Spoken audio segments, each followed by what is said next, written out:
Buenos días, ingeniero. Le voy a hablar sobre el aborto.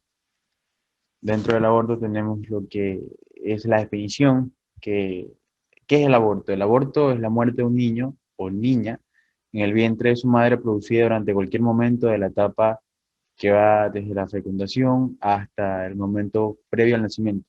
Tenemos que saber que dentro de la fecundación se encuentra lo que es la unión del óvulo con el espermatozoide. Dentro de los tipos de óvulos tenemos lo que es la primera clasificación, que es el aborto espontáneo, que se habla sobre el aborto espontáneo cuando la muerte es producida de alguna anomalía o disfunción no prevista ni deseada por la madre. También dentro del aborto inducido o provocado, es lo que suele entenderse cuando se habla simplemente de aborto, cuando la muerte le es procurada de cualquier manera, ya sea doméstica, química o quirúrgica.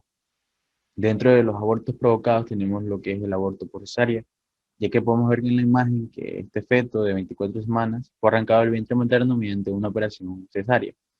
Es el mismo procedimiento que se utiliza para partos por cesárea, solo que en este caso se deja morir al niño. También tenemos lo que es el aborto por envenenamiento salino.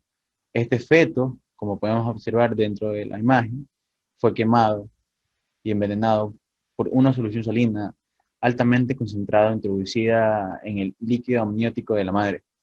También, como pueden observar, esto es un aborto por succión. Este embrión de 8 semanas fue asesinado mediante una potente aspiradora que lo destrozó completamente. También podemos observar dentro de la imagen, ¿no? Un poco fuerte, un aborto por succión. En este aborto por succión de un embrión de 10 semanas, es posible ver claramente sus pequeños miembros destrozados luego de pasar por el tubo de la aspiradora. También tenemos lo que es el aborto por dilatación y curetaje. Este feto fue destrozado con un filudo cuchillo mientras se encontraba en el vientre materno. La enfermera debe juntar las piezas del feto para asegurar que ha sido extraído totalmente. También dentro de los tipos de aborto y la primera clasificación tenemos lo que es el aborto inducido, autoinducido, es realizado por la misma mujer. Se utilizan objetos tales como agujas de tejer o varillas de paraguas o sustancias como detergente o vinagre, con el fin de destruir el embrión o simplemente dilatar el cuello uterino. También tenemos lo que es el aborto empírico. Lo realizan personas sin conocimiento médico, que generalmente en condiciones de limpiezas deficientes y sus equipos o instrumentos son inapropiados para... Le hablaré sobre la clonación. ¿Qué es la clonación? Es el proceso por el cual se puede obtener un individuo a partir de una célula de otro individuo ya existente, con lo que ambos serían genéticamente iguales, es decir, tendrían las mismas dotaciones genéticas. ¿Cómo se realiza la clonación? La clonación consiste básicamente en introducir el núcleo de una célula en cualquier tejido u órgano en un óvulo al que se le ha extraído previamente al núcleo. Una vez fusionados, se estimula la división celular y finalmente se implanta en el útero del animal para que se desarrolle el embrión. Dentro de los tipos de clonación tenemos lo que es la paraclonación, que en esta clonación se retira el núcleo de la célula de un ser adulto y luego de eso se implanta en un óvulo que no tenga núcleo. Clonación de partición gemelar. Este tipo de clonación es realizada con el embrión desde el momento en que inicia la célula a desarrollarse. Clonación reproductiva. Es el tipo de clonación con la cual se obtiene seres genéticamente iguales. Clonación verdadera. Se trata de la transferencia de núcleos que ocurre en células de seres vivos ya nacidos, lo cual se efectúa en los óvulos. Clonación terapéutica, también conocida como clonación adriática. Este tipo de clonación se dirige a la creación de células madres inclinándose sobre la etapa celular del embrión. Clonación celular. Aquí se produce una célula y se logra crear, partiendo de esta, un grupo de idénticas a ella. Este tipo de clonación parte de la célula para clonar fragmentos de ADN. Lo que también tenemos clonación acelular. Con este tipo de clonación se llega a ampliar el ARN o ADN, ya sea para detectar la secuencia de ADN, para rastreo de mutaciones, para detención de células tumorales, para estudios evolutivos, etc.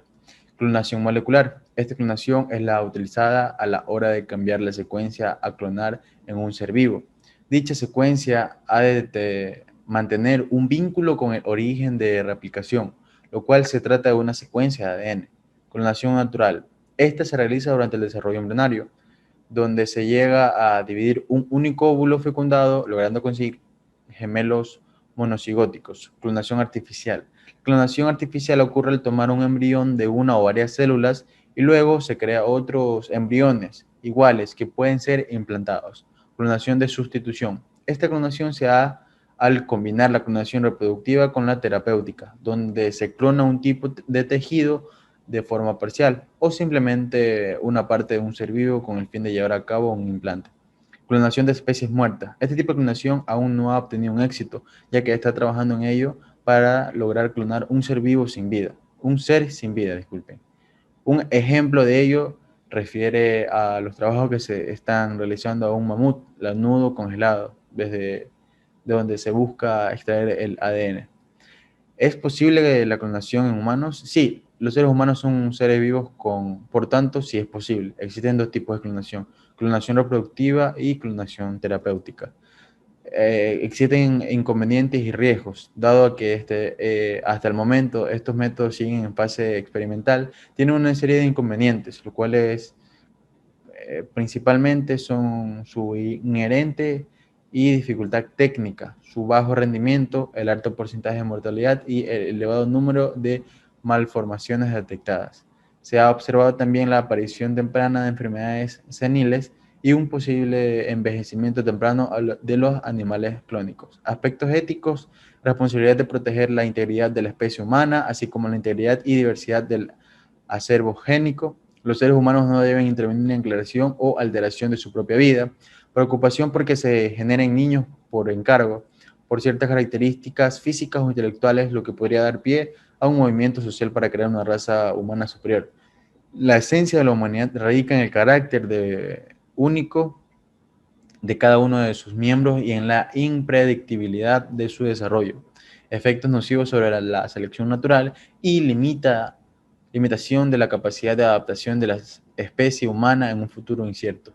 La historia de la oveja Dolly. La oveja Dolly fue el primer mamífero clonado a partir de una célula adulta. Dolly murió con 6 años, siendo la esperanza de vida de su raza de 11 a 12. Esta desarrolló una serie de enfermedades como la artrosis, un cáncer pulmonar, lo cual podría estar relacionado con uno de los principales inconvenientes de la clonación, como es la muerte prematura y el desarrollo de enfermedades seniles a temprana edad. Muchas gracias.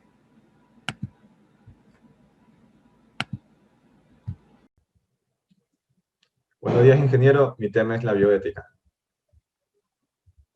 ¿Qué es la bioética? En la década de 1970 se usó por primera vez la palabra bioética y la definió como una disciplina que tiene como el objetivo el estudio al problema de la supervivencia de la humanidad. La bioética la define como el estudio sistemático de la conducta humana en el ámbito de las ciencias de la vida y el cuidado de la salud, siempre y cuando ésta sea examinada desde los valores y los principios morales que rige la humanidad. Principios fundamentales de la bioética. Autonomía, no magnificencia, beneficencia y justicia. La autonomía es la capacidad que tienen las personas de deliberar sobre sus finalidades personales, así como actuar bajo sus propias decisiones y sin presiones. Además, todos los individuos deben ser tratados por seres autónomos y personas que tienen autonomía mermada tienen derecho a la protección. No magnificencia es no producir daño y prevenirlo. Es básicamente no hacer daño a los demás. Este principio es el ámbito público y su incumplimiento está penado por la ley. La beneficencia. Está la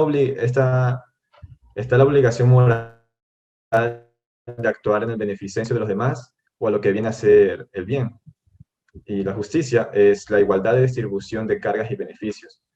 De hecho, este criterio se utiliza para saber si una actuación es o no es ética.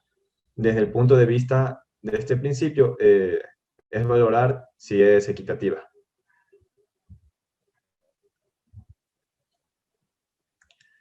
La maternidad subrogada. La maternidad subrogada, también conocido como vientre de alquiler, es cuando un niño es gestado por una mujer ajena a quien o quienes desean tener un hijo. Algunos argumentan que sería la mercantilización del cuerpo de la mujer en determinadas condiciones o si debería mantenerse tal y como está, lo que provoca que es una práctica sin control sanitario alguno. Por lo que a veces en la moral y ética de algunas personas no están de acuerdo con este tipo de realización. La donación de óvulos y espermas anónima. La donación de óvulos y esperma podría ser una actividad anónima, pero esta se reconoció que el derecho a conocer su origen biológico del hijo por encima del anonimato detonante. Lo que quiere decir que antes esto era anónimo, pero en la Constitución de España emplearon los derechos de que se debe conocer quién fue el gestor de la donación de esperma u óvulo para dicho acto. Muchas gracias.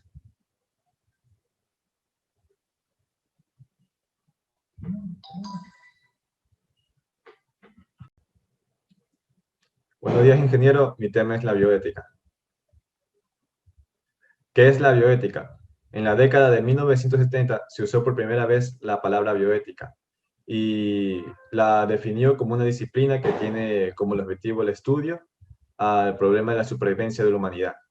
La bioética la define como el estudio sistemático de la conducta humana en el ámbito de las ciencias de la vida y el cuidado de la salud, siempre y cuando ésta sea examinada desde los valores y los principios morales que rige la humanidad. Principios fundamentales de la bioética. Autonomía, no magnificencia, beneficencia y justicia. La autonomía es la capacidad que tienen las personas de deliberar sobre sus finalidades personales, así como actuar bajo sus propias decisiones y sin presiones. Además, todos los individuos deben ser tratados por seres autónomos y personas que tienen autonomía mermada tienen derecho a la protección. No magnificencia es no producir daño y prevenirlo. Es básicamente no hacer daño a los demás. Este principio es el ámbito público y su incumplimiento está penado por la ley. La beneficencia. Está la obligación moral de actuar en el beneficio de los demás o a lo que viene a ser el bien. Y la justicia es la igualdad de distribución de cargas y beneficios. De hecho, este criterio se utiliza para saber si una actuación es o no es ética. Desde el punto de vista de este principio, es valorar si es equitativa.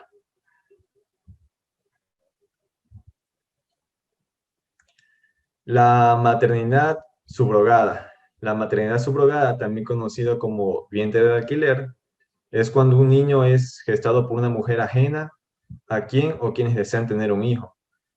Algunos argumentan que sería la mercantilización del cuerpo de la mujer en determinadas condiciones o si debería mantenerse tal y como está, lo que provoca que es una práctica sin control sanitario alguno.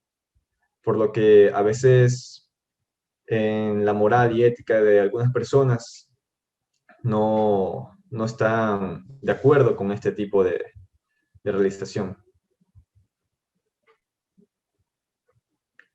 La donación de óvulos y espermas anónima.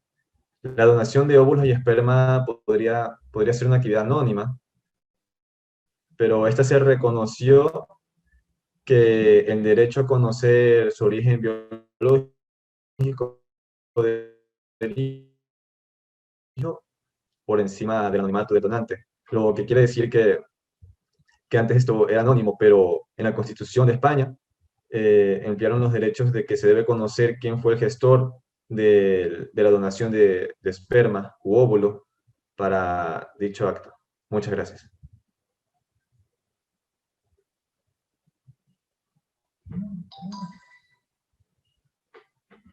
Buenos días, mi nombre es Adrián Jaramillo, estudiante de la Universidad Politécnica Salesiana de la carrera de Ingeniería Mecatrónica del periodo 57.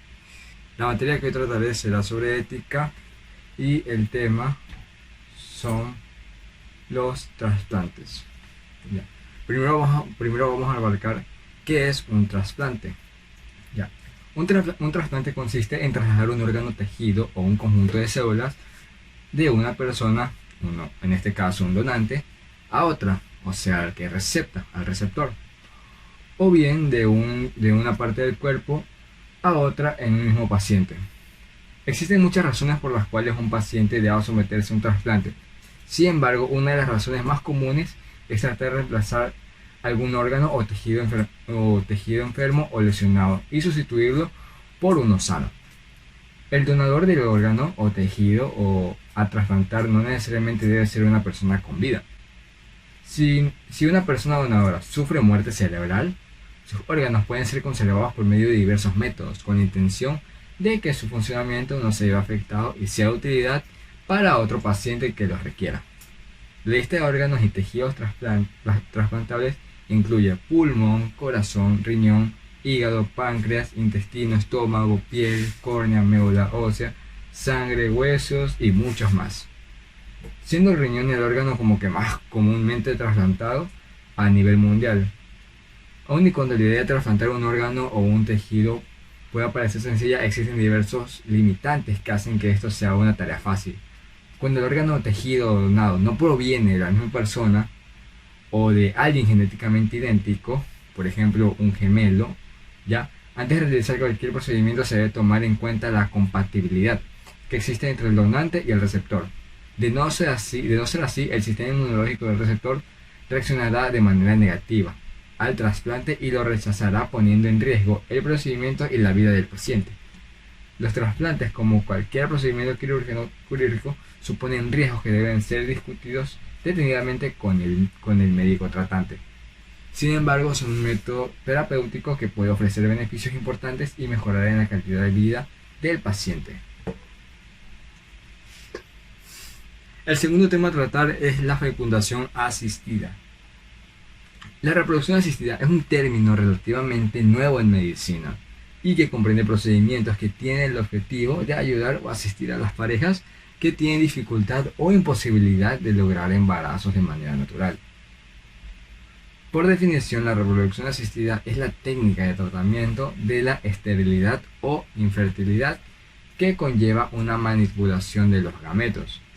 Básicamente existen dos grandes tipos de procedimientos en la reproducción asistida. Inseminación artificial, ya que es IA, y fecundación in vitro, FIV. Ya. La inseminación artificial o intrauterina, ¿ya? La inseminación intrauterina consiste en depositar el semen del hombre previamente capacitado en el útero de la mujer para que los espermatozoides miden a las trompas de falopio. Normalmente se emplea cuando hay problemas con el factor cervical de la mujer, factor masculino moderado, entre otros. El procedimiento que se inicia en este estímulo del ciclo de la mujer a base de medicamentos para producir más óvulos se realiza un seguimiento y control de este ciclo y la inseminación se procede a realizar el día justo de la ovulación. Ya. En la inseminación artificial consta de tres fases. Ya. Una es la estimulación hormonal del ovario con el objetivo de aumentar el número de ovocitos maduros. ¿Ya? El segundo es la preparación del semen. Se seleccionan los espermatozoides más aptos y la inseminación de la mujer que se realiza en consulta y no requiere de anestesia. Ya. Se pueden realizar dos tipos de inseminación artificial. Una es la homóloga y la otra es la terapéutica. La homóloga se emplea el semen de la pareja, ¿ya? Y la terapéutica se emplea el semen de algún donante. En la fecundación in vitro es la técnica más usada de la reproducción asistida. Se realiza en el laboratorio y consiste en poner en contacto uno o más óvulos de la paciente con los espermatozoides del hombre, previamente capacitados. El objetivo es facilitar y conseguir un embarazo. Para esta técnica se extraen los ovocitos de la paciente que ha recibido una estimulación ovárica controlada para ser inseminados con los espermatozoides de la pareja. Luego de los ovocitos hayan sido fecundados, son cultivados en medios especiales para que se dé el desarrollo embrionario.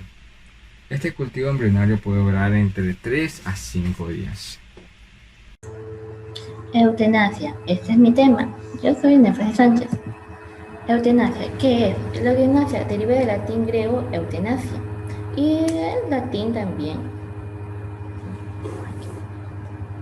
A ver, la eutanasia deriva del latín científico eutanasia y del griego eutanasia, que significa buena muerte, un procedimiento que se le realiza a un paciente en estado terminal y con síntomas incurables para ponerle fin a su sufrimiento. Una intervención deliberada emprendida con la intención expresa de poner fin a una vida para aliviar el sufrimiento intratable. Aquí podemos ver cómo una persona en estado terminal desea la eutanasia, aunque los médicos digan que no, pero al final sí lo consiguen. Ya, ¿cómo nació el primer caso de eutanasia? La eutanasia se practicó en la antigua Grecia y Roma, en la cicuta, y se emplea en la isla de Zeus como un medio para acelerar la muerte. Fue apoyada por Sócrates, Platón y Senna de Viejo.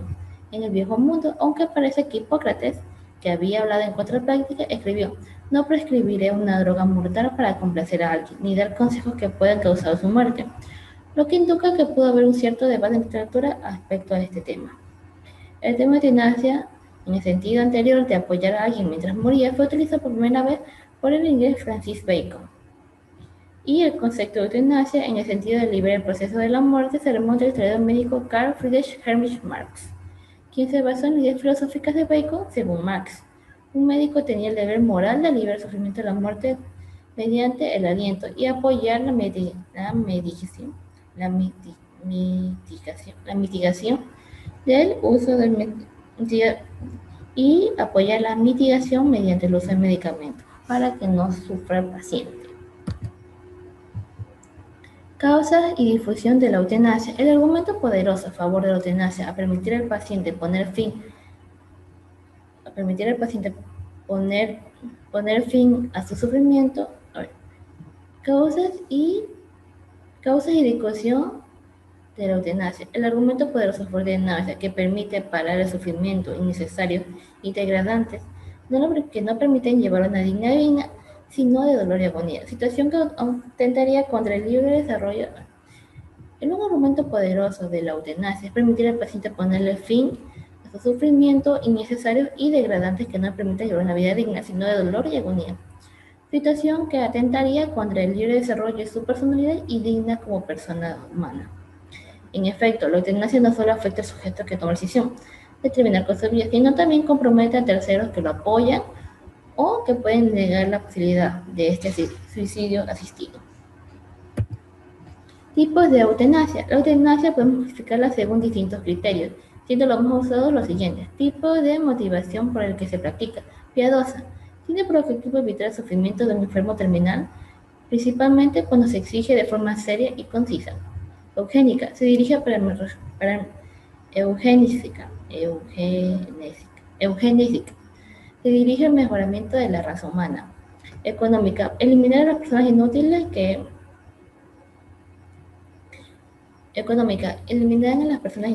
y que mantiene a favor. Económica. Eliminar a las personas que se consideran inútiles para mantener la economía. Económica. Eliminar a las personas inútiles y que consumen gastos económicos. Desde el punto de vista del paciente. Voluntaria. La decisión toma el paciente directamente o terceras personas obedeciendo los deseos del paciente. No voluntaria. La decisión la toma un tercero sin que haya posibilidad de conocer la determinación del enfermo, debido a que éste no tiene la capacidad para elegir entre vivir o morir. Involuntaria. La decisión de la toma de terceros impedir el consentimiento de un paciente capaz de expresar su elección en contra de su voluntad, dependiendo de quién es el autor de la acción. Autónoma. Suicidio. Propia persona. Se provoca la muerte sin intervención de terceros. Heteronómana. Se provoca la muerte y participa en otras personas. ¿Desde qué actitud se realiza? Solutiva. Se consiente en familiar auxilio en el proceso de morir, suministrando calmantes que no inciden en la duración de este proceso. Resolutiva. La duración del proceso hacia la muerte se reduce. Resolutiva. Se reduce la duración del proceso de la muerte. Pasiva. El abandono del tratamiento iniciado. El abandono del tratamiento iniciado. El abandono del tratamiento iniciado, evitando intervenir en el proceso de la muerte. Activa. La provocación de la muerte se obtiene mediante acciones dirigidas a cortar o suprimir el curso vital. Directa. Activa directa. Se produce directamente como consecuencia de una acción. Activa directa. Se produce directamente como consecuencia de una acción. Como ejemplo, la aplicación de una dosis letal. Activa indirecta. En estos casos se aplica el argumento de doble efecto, que consiste en que la aplicación de tratamiento o suministro de medicación puede tener dos efectos en el caso de enfermos terminales. Por un lado, evita mayor sufrimiento para la persona y por otro, puede acortar su vida. Los retos éticos y sociales. El ser humano, por ser tal, debe cuidar del otro. El ser humano, por ser tal, debe cuidar del otro y la sociedad tiene que preocuparse, especialmente por el cuidado de los enfermos, ancianos y discapacitados. El tema de la eutanasia nos sumerge en una ética de responsabilidad colectiva, del cuidado esencial con los demás. Nadie puede erigirse como el dueño absoluto de su vida, como si la vida de cada uno no significase nada para los demás. Nuestra vida vale para los demás. Es el otro quien nos define y quien nos da como forma ser humano, y nos da forma. Es el otro quien nos define y nos da forma como ser humano. Nuestro existir influye en la vida de otros. Eso debe hacer que el ser humano no es un ser aislado, sino que un ser que vive en sociedad. Las acciones de un ser humano influyen en uno mismo y en los demás.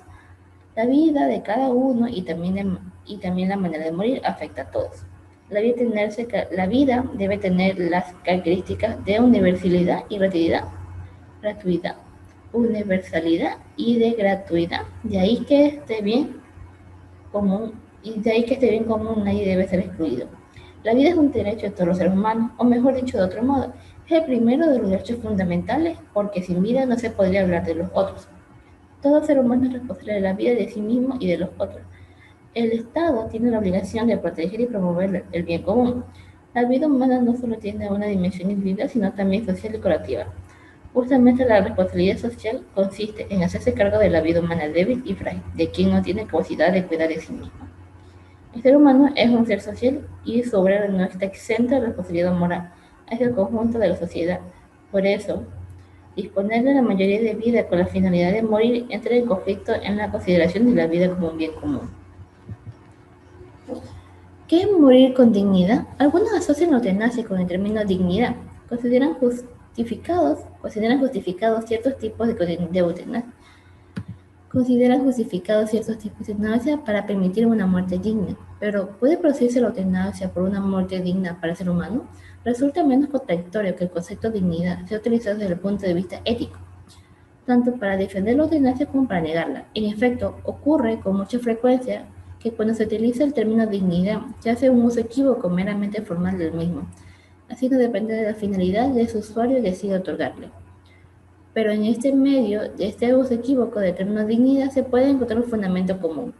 La dignidad de cada persona radica en su individualidad única y original. La vida vale por sí misma. Por eso es errónea y de la que se derivan falsas conclusiones. Aquella postura que se considera que la dignidad de la persona humana no radica en su individualidad única y original, sino que se le otorga esa excelencia a su conciencia, su memoria, su capacidad mental, su capacidad de autodeterminación o el disfrute de la calidad de vida.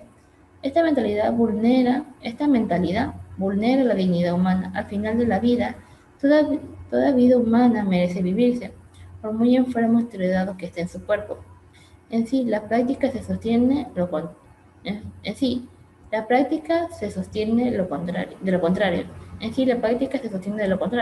Se corre el riesgo de considerar que una persona humana que no ha perdido o no ha visto disminuida su autonomía física y mental carece de una vida digna y se la puede despojar de la dignidad intrínseca que posee por el derecho de ser un ser humano.